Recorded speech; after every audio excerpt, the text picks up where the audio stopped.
یہ 3000 قبل از مسیح کا زمانہ تھا جب بحر قلزم کے مشرقی کنارہ اور عرب کے شمال مغرب میں مدین نامی ایک بستی آباد تھی۔ اہل مدین کا تعلق سلسلہ بنی اسرائیل سے نہیں تھا، بلکہ یہ قوم دراصل حضرت ابراہیم علیہ السلام کے صاحبزادے مدین کے اولاد میں سے تھے، جو حضرت ابراہیم کی تیسری بیوی قطورہ سے پیدا ہوئے تھے۔ اس لیے حضرت ابراہیم کی یہ خاندان بنی قطورہ بھی کہلاتی ہے۔ مدین اپنے اہل و عیال کے ساتھ اپنے سوتیلے بھائی حضرت اسماعیل کے پہلو میں حجاز کے شمالی علاقوں میں آباد ہو گئے۔ یہی خاندان آگے چل کر ایک بڑا قبیلہ بن گیا، جنہیں تاریخ میں اہل مدین یا اصحاب ایکا کے نام سے جانا جاتا ہے۔ اہل مدین کا زمانہ حضرت موسیٰ علیہ السلام سے پہلے کا زمانہ ہے۔ یہ وہی زمانہ ہے جب سدوم اور عمورہ کے علاقوں میں قوم لوط فساد مچا رہی تھی۔ مدائن ایک ترقی یافتہ اور شہری علاقہ تھا، جبکہ اصحاب ایکا دیہاتی اور بدوی قبیلے کی آبادی والا علاقہ تھا، جہاں جنگل اور بن آباد تھے۔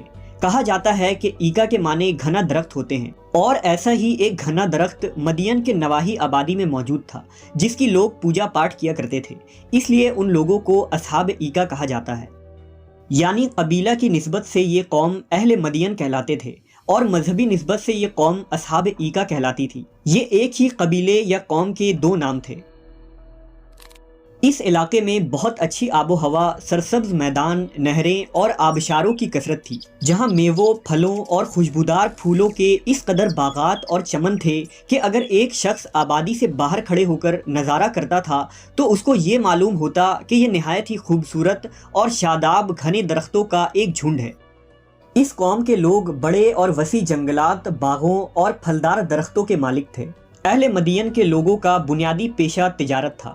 اس قوم کے لوگوں کی زندگی پرسکون تھی اور فراوان دولت کے مالک تھے، لہٰذا اللہ کی عطا کی ہوئی ان نعمتوں کا شکر ادا کرنے کے بجائے اہل مدائن غرور و غفلت میں ڈوب گئے اور زمین میں خوب فساد مچانے لگے۔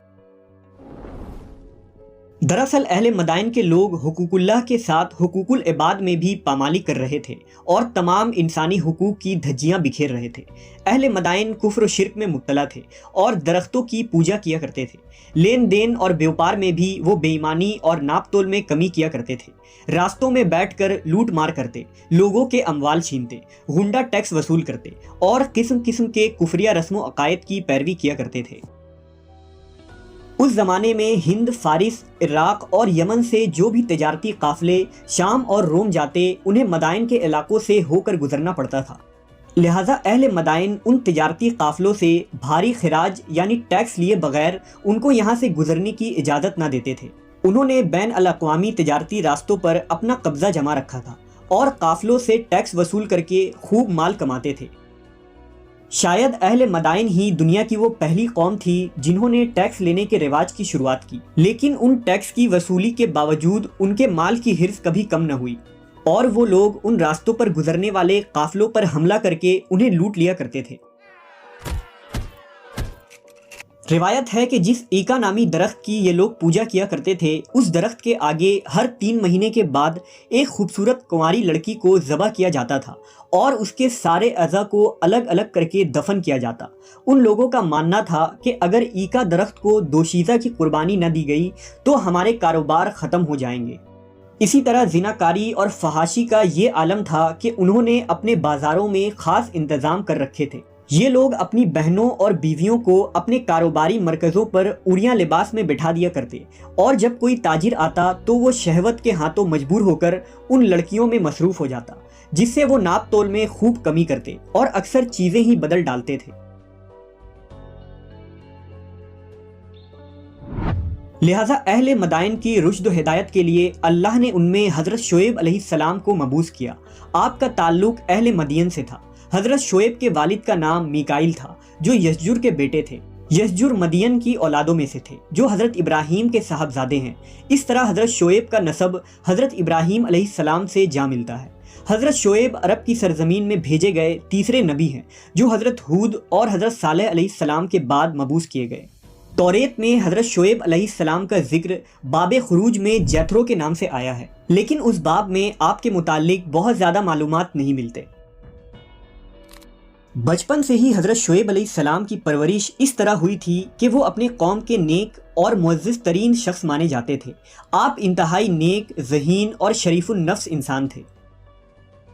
نبوت کے عہدے پر فائز ہونے کے بعد حضرت شعیب نے دعوت و تبلیغ کا آغاز کیا اور اہل مدین کو خطاب فرماتے ہوئے کہا، اے میری قوم، اللہ کی عبادت کرو کہ اس کے علاوہ تمہارا کوئی خدا نہیں، اور خبردار ناپ تول میں کمی نہ کرنا، اور میں تمہارے بارے میں اس دن کے عذاب سے ڈرتا ہوں جو سب کو احاطہ کر لے گا۔ میں تمہارے لیے ایک امانت دار پیغمبر ہوں، لہٰذا اللہ سے ڈرو اور میری اطاعت کرو۔ حضرت شعیب کی توحید کی دعوت سن کر قوم کے متکبر سردار غضبناک ہو گئے اور کہا، اے شعیب، ہم تم کو اور تمہارے ساتھ ایمان لانے والوں کو اپنی بستی سے باہر نکال دیں گے، ورنہ تم سب کو ہمارے مذہب پر واپس آنا پڑے گا۔ حضرت شعیب اپنی قوم کی بدعمالیوں پر سخت رنجیدہ رہتے اور انہیں بار بار واضح و نصیحت کرتے۔ حضرت شعیب کی دعوت کے جواب میں اہل مدین تانا زنی کرتے ہوئے انہیں سنگسار کرنے کی دھمکیاں دینے لگے۔ قوم کے لوگوں کی دھمکیوں کے بعد حضرت شعیب کو اس بات کا اندازہ ہو گیا کہ ان کے دلوں پر مہر لگ چکی ہے اور ان پر کسی بات کا کوئی اثر نہیں ہوگا، لہٰذا انہوں نے اپنے رب سے دعا کی کہ اے پروردگار، ہم میں اور ہماری قوم میں انصاف کے ساتھ فیصلہ کر دے، اور آپ سب سے اچھا فیصلہ کرنے والے ہیں۔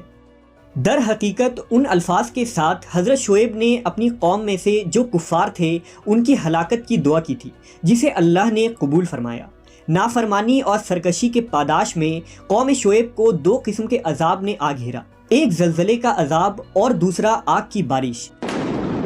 لہٰذا روایت ہے کہ جب وہ اپنے گھروں میں آرام کر رہے تھے تو یک بیگ ایک ہولناک زلزلہ آیا، اور ابھی یہ ہولناکی ختم بھی نہ ہوئی تھی کہ اوپر سے آگ برسنے لگی۔ قوم پر عذاب آتا دیکھ کر حضرت شعیب علیہ السلام اپنے اہل و عیال اور ساتھیوں کو لے کر یہاں سے چل دیے۔ اللہ نے ان لوگوں پر جہنم کا ایک دروازہ کھول دیا، جس سے پوری آبادی میں شدید گرمی اور لو کی حرارت و تپش پھیل گئی، اور بستی والوں کا دم گھٹنے لگا، اور گرمی کی تپش سے ان کے بدن جھلسے جا رہے تھے۔ علامہ ابن کثیر لکھتے ہیں کہ یہ تپش و گرمی ان پر قائم رہی، اور 7 دن مسلسل ان پر ہوا بند ہو گئی، جس کی وجہ سے پانی اور سایہ بھی ان کی گرمی کم نہ کر سکا، اور نہ ہی وہ درخت کے جھنڈ ان کے کام آئے جن کی وہ پوجا کیا کرتے تھے۔ زلزلہ آیا اور آسمان سے آگ برسی، جس میں سب کے سب ٹڈیوں کی طرح تڑپ تڑپ کر جل گئے، اور کچھ ہی لمحے میں سب کے سب جل کر راکھ کا ڈھیر بن گئے۔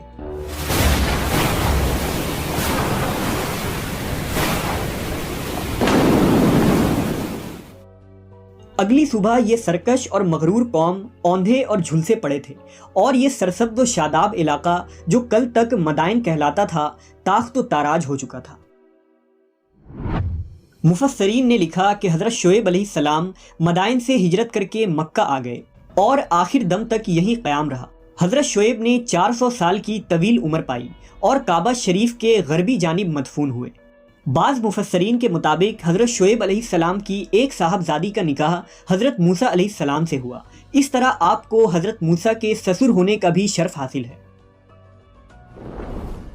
آج مدین کا یہ علاقہ سعودی عرب کے شمالی مغربی ضلع تبوک کے علاقے البدا میں واقع ہے، جسے مدائن شعیب کہا جاتا ہے۔